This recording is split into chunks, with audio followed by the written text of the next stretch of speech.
한 주간 평안하셨습니까? 다 이제 모내기에 얼추 맞추셨죠? 예. 오늘 아침에 보니까 선일인의 논을 열심히 모를 심고 있던데 아마 이번 주가 지나면 다 끝나고 또 오늘 밤 내일 반가운 비 소식이 있어요. 예. 그러니까 우리 하나님께서 이른 비와 늦은 비로 조금 늦기는 했지만 그래도 다 뜻이 있으셔서 적절한 때에 비를 주시고 또 우리에게 은혜 주시는 6월 한 달 될 줄 믿습니다. 우리 옆에 계신 분들과 앞뒤로 함께 인사하실 때에 마음의 성결을 이루는 성도가 됩시다. 한번 인사해 보겠습니다. 마음의 성결을 이루는 성도가 됩시다. 예, 감사합니다. 한 이야기가 있습니다. 어느 날 집에 강도가 들어와 마당에 있던 칠면조 한 마리를 훔쳐갔다고 합니다. 아버지는 아들을 불렀어요. 그리고 그 잃어버린 칠면조 한 마리를 당장 찾아오라고 야단을 쳤습니다. 아들은 생각합니다. 할 일도 많고 나 말고도 다른 사람도 있는데 왜 이러한 사소한 일을 나에게 맡겼을까? 아버지의 말을 건성으로 듣고 칠면조 찾는 일, 다시 말하여 강도를 도둑을 잡는 일을 게을리했어요. 얼마 뒤에 또 강도가 들어왔어요. 이번에는 낙타 한 마리를 훔쳐갔어요. 그때도 아버지는 아들을 불러서 야단칩니다. 너 그때 그 강도, 도둑, 칠면조 찾아왔느냐? 아들이 무시했죠. 낙타를 잃어버렸는데 왜 아빠는 자꾸 아버지는 칠면조 타령을 하는 거야? 이렇게 생각을 하는 거예요, 아들이. 얼마 뒤에 또 강도가 들어왔습니다. 이번에는 말을 훔쳐 도망갔습니다. 그리고 또 얼마 뒤 강도가 들어와 이제는 자고 있던 여동생을 성폭행하고 도망가는 아주 중대한 사건이 연이어 그 가정에서 발생하게 되었습니다. 이 이야기는 베이루트에서 예루살렘까지라는 책에 등장하는 한 이야기예요. 저자는 무엇을 말하고자 하는가? 죄가 점점 더 성숙해 가고 성장해 가더라. 처음에 죄를 잡지 않으면 나중에 더 큰 죄의 문제가 발생한다라는 것을 말해주고 있습니다. 만약에 칠면조 한 마리 잃어버렸을 때 그 아들이 아버지의 말을 듣고 범인을 잡고 도둑 맞은 칠면조를 다시 되찾게 되었다면 아마 그 가정에 그러한 문제가 나타나지 않았을 거예요. 그러나 아들도 그것을 게을리했고 강도도 점점 대담한 범죄를 저지르게 되었다는 거예요. 죄도 성장을 합니다. 우리가 가지고 있는 믿음과 신앙만 성장하는 것이 아니라 죄는 더 무섭게 나날이 성장을 해나갑니다. 여러분 아실 거예요. 아들은 죄를 막을 수 있는 기회를 놓쳤죠. 왜? 자신의 게으름 때문에. 또 강도는 그 마음의 탐욕으로 인하여 점점 더 대범하게 죄를 저지르는, 그래서 나중에는 그 누구도 그것을 막을 수 없는 지경에 이르게 되었다는 거예요. 때때로 우리는 성경에서 말씀하시는 내용이 마치 아버지가 칠면조를 찾아와라 라고 잔소리하는 것처럼 그 성경 말씀을 우리가 대할 때가 있어요. 지금 어느 시대인데 성경 말씀이 아직도 이러한 구태의연한 말씀을 하고 있구나, 거부감이 나타나는 거죠. 특히 젊은 세대에게 성경이 구시대의 유물과 같고 잔소리같이 여겨지고 또 교회의 문화가, 교회 안에서의 말씀이 또 성도들의 그러한 가르침과 권면이 마치 시대에 뒤떨어진 것처럼 느껴지는, 그래서 교회가 시대는 발전하는데 교회가 그것을 따라가지 못하고 있구나 이렇게 생각하여 하나님의 말씀까지도 거부하고 거절하는 그러한 모습이 종종 우리의 삶 가운데 보여질 때가 있습니다. 그러나 우리는 기억해야 합니다. 여러분, 성경 말씀을 지키지 않는 것보다 힘들고 어렵지만 그것을 마음에 새기고 그 말씀을 지키는 것이 나의 삶에 더 유익하다라고 하는 믿음이 우리 안에 있어야 할 줄 믿습니다. 여러분, 성경이 비록 2000년 전에 몇천 년 전에 그러한 내용들을 담고 있는 말씀이라 할지라도 그것을 지키는 것이 나에게 더 유익하다. 그것이 나의 삶의 기준이 되고 내가 하나님의 자녀로서 합당한 삶을 살도록 나를 안내해 준다라고 하는 믿음으로 살아갈 때 우리가 조금 더 윤리적이고 도덕적이고 성경적이고 하나님의 법대로 살아가게 있게 되는 겁니다. 성경은 우리에게 두 가지의 유익을 주고 있어요. 첫째는 죄를 예방시켜 줍니다. 모세가 받은 십계명은 하나님의 서민으로 살아가기 위한 기본적 삶의 자세에 대하여 말씀하고 있어요. 그 계명대로 살면 가나안 땅에서 어때요? 죄를 예방하며 살 수 있는 거예요. 하나님의 선민으로 약속된 축복을 받을 수 있는 길이 거기에 있는 거예요. 죄를 예방함으로 하나님 뜻대로 살아갈 수 있는 길이 거기에 있습니다. 그러므로 하나님의 백성 자녀에게는 더욱 성결한 삶, 하나님의 자녀다운 삶을 살기 위하여 하나님의 말씀, 복음이 유익한 겁니다. 하나님의 법을 알아야 우리가 분별하며 살아갈 수가 있는 것이죠. 또 성경은 죄에 대한 결과를 치료해주고 회복해주는 유익이 있습니다.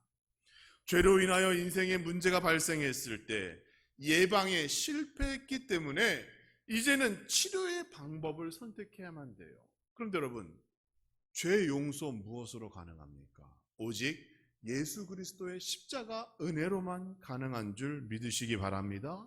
그러니까 말씀이 육신되어 우리에게 오신 예수 그리스도를 알지 못하면, 또 그분이 어떠한 말씀을 하셨는지 알지 못하면 우리가 죄에서 벗어날 수 있는 길이 아예 없는 겁니다. 성경은 우리에게 죄를 예방해 주는 그런 유익도 주지만 우리가 실수하고 잘못하고 인생의 허물로 인하여 무너져 앉았을 때 우리를 다시 회복시켜주고 구원의 길로 인도하고 치료해 주는 것이 바로 성경이다라는 것 기억해 보면 성경을 우리가 무시하고 멀리하고 그것을 거부할 이유가 전혀 없다는 겁니다. 죄의 예방과 죄의 치료를 위하여 하나님의 말씀 성경은 반드시 우리 안에 필요한 것이고 우리 안에 머물러 있어야 하는 거예요. 때로는 시대에 떨어지고 시대를 반영 못하는 말씀인 것 같아 보이기도 하지만 그 내면의 뜻을 깊이 듣고 연구하다 보면 그렇지 않다는 것이죠. 오늘 본문의 말씀을 보면 왜 예수님께서 마태복음 5장 산상수훈의 말씀 속에서 이처럼 우리에게 어려운 말씀을 하고 있는가? 여러분, 눈으로 범죄하면 뭐라 그래요? 눈을 빼버리래요. 오른손이 범죄하면 뭐라 그래요? 이거를 잘라버리래요. 왜? 그것 가지고 지옥 가는 것보다 눈 하나 없고 손 하나 없는 거, 다리 하나 없어도 천국 가는 게 더 중요하다고 말씀하시는 거잖아요. 그러니까 오늘 본문 말씀 속에서는 우리의 삶 속에서 그 죄에 대한 위험성에 대하여 말씀하고 있는 겁니다. 그리고 그 주제를 뭘로 잡고 있어요? 오늘 본문의 시작은 뭐예요? 간음에 대한 문제, 성에 관련된 문제를 말씀하고 있는 것이죠. 유대 가정에서 지금도 마찬가지입니다. 유대 문화 속에서 간음죄란 가정을 파괴하는 가장 큰 범죄였어요. 지금도 마찬가지죠. 10계명 7번째 계명에서도 간음하지 말라라고 말씀하셨습니다. 당시 유대 문화에서 여성이 결혼을 하게 되면 그 여성의 권리가 남성에게 속해지고 포함되게 됩니다. 지금의 눈으로 보면, 지금의 시각으로 보면 잘못됐죠. 여성이 남성에게 속해지기 때문에 그것이 불편한 말씀으로, 불편한 문화로 받아들일 수 있습니다. 그런데 거기에는 다른 의미가 있다는 거예요. 왜 여성의 권리가 남성의 그 권리에 포함되어지는가? 그것은 남성이 여성을 책임지라고 하는 하나님 말씀 때문에 그렇습니다. 여러분, 여성의 행복을 누가 책임집니까? 지금 시대는 여성 스스로라고 말하죠. 그런데 유대 문화에서는요, 남성이 책임져야 하는 거예요. 여성을 책임지기 위해서 남자는 더 열심히 일합니다. 더 열심히 수고합니다. 그리고 여성이 가정 안에서 자녀를 낳고 양육할 수 있도록 전념으로 온 마음으로 후원해야 되는 것이 남성이었던 거예요. 그러니까 남성의 책임이 그만큼 무거운 것이죠. 창세기 3장 16절 말씀을 보면 하나님께서 이렇게 말씀하셨어요. 또 여자에게 이르시되 내가 네게 임신하는 고통을 크게 더하리니 내가 수고하고 자식을 낳을 것이며 너는 남편을 원하고 남편은 너를 다스릴 것이니라 하시고 이렇게 말씀하셨어요. 이 말씀만 보면 기분 나쁘죠, 여성분들. 우리는 애 낳고 여자가 남성에게 속하고 남자가 우리를 다스린다고 기분 나빠 이렇게 얘기하실 수 있겠어요. 그러나 여러분 그렇지 않습니다.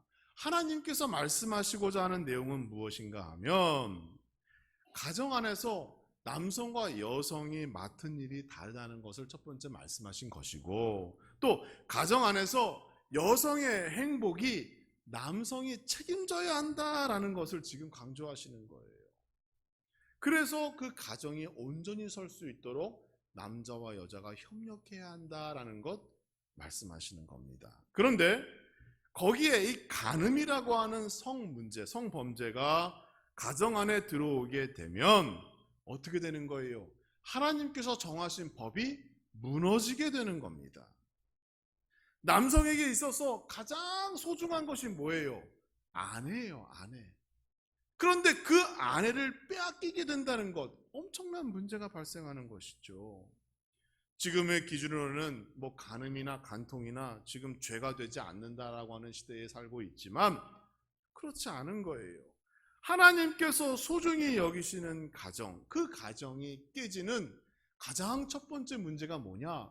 부부간의 신뢰의 문제이고 그 부부간의 신뢰를 깨뜨리는 것이 곧 이러한 성에 관련된 문제였기 때문에 예수님께서는 그것을 하나의 예로 지금 말씀 속에서 제시하는 거예요. 얼마나 쉽게 우리가 성에 관련된 문제에 접하게 되고 그 유혹과 시험에 넘어가게 되고 그로 말미암아 하나님 앞에 범죄하게 되고 그로 말미암아 우리가 천국의 길이 아닌 사망의 길로 들어서게 되는가에 대하여 지금 예수님께서 말씀하고 있는 겁니다. 예수님께서는 산상수훈에서 백성들에게 천국은 무엇이고 천국의 백성은 어떤 삶을 살아야 하고 천국의 백성들은 어떤 성품을 지녀야 하는가 쭉 팔복을 통해서 말씀하셨잖아요. 그렇죠? 복 있는 사람은 이런 사람이다. 결국은 뭐예요? 천국 가는 사람이 복 있는 사람이고 그런 사람은 어떻게 살아야 하는가, 어떤 성품과 어떤 인격과 어떤 삶의 모습을 가져야 하는가 말씀하는 것이 마태복음 5장에서의 산상수훈이고 그것이 팔복의 내용입니다. 그런 맥락 속에서 오늘 본문의 말씀을 보면 이 죄라고 하는 문제, 그 중에서도 가장 쉽게 접하는 이 성에 관련된 간음죄에 대하여 예수님께서 우리에게 어떠한 특별한 의미를 두시고 지금 말씀하고 있구나. 우리는 이것을 기억해야 합니다. 오늘 본문 말씀을 보면 이렇게 말씀하고 있죠. 나는 너희에게 이르노니 음욕을 품고 여자를 보는 자마다 마음에 이미 간음하였느니라. 이렇게 얘기하고 있어요. 잘 보세요. 간음에 대해서 말씀하셨고 세상은 간음을 행위라고 말합니다. 그 죄를 저지르고 그것이 적발되어야지만이 거기에 대하여 문제를 삼고 죄를 묻지요. 그런데 예수님은 지금 뭐라 그래요? 아니다. 마음만으로도 여성에 대하여 음욕을 품으면 이미 죄를 진 거다 얘기하고 있죠. 그러니까 지금 예수님께서 말씀하시고자 하는 것은 뭐예요?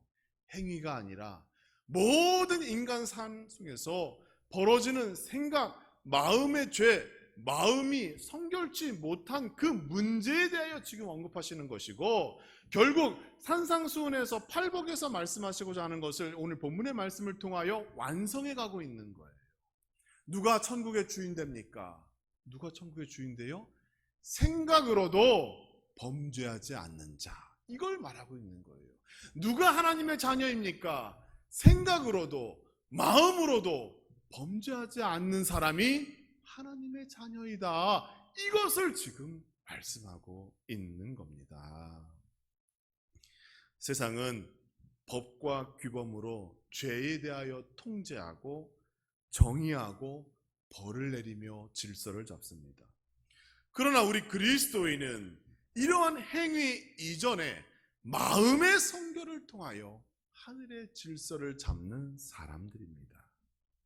세상의 기준은 살인과 간음 중에 살인이 더 큰 죄다라고 말하고 있지만 예수님께서는 천국의 주인 되는 모든 성도는 마음으로 짓는 죄조차도 이미 하나님 앞에서 죄이기 때문에 죄의 무게를 따질 것이 아니라 마음의 성결을 먼저 이루어야 한다고 우리에게 지금 말씀하고 있는 겁니다. 세상은 행동의 변화를 통하여 사람을 평가합니다. 그러나 하나님은 우리의 중심, 마음을 보시고 나를 평가하신다는 것 기억하시기 바랍니다. 따라서 우리가 가장 먼저 이루어야 할 것은 행위의 성결함이 아니라 마음의 성결함입니다. 마음의 성결함을 통하여 하나님의 법 안에 머물면서 하나님의 백성으로서의 합당한 삶, 그리고 약속된 축복도 받아야 하는 것이죠. 이것이 곧 마태복음 5장에서 말씀하는 천국 백성의 삶의 모습이고 기준이 되는 겁니다. 사랑하는 성도 여러분, 마음의 성결을 이루기를 주님의 이름으로 축원합니다.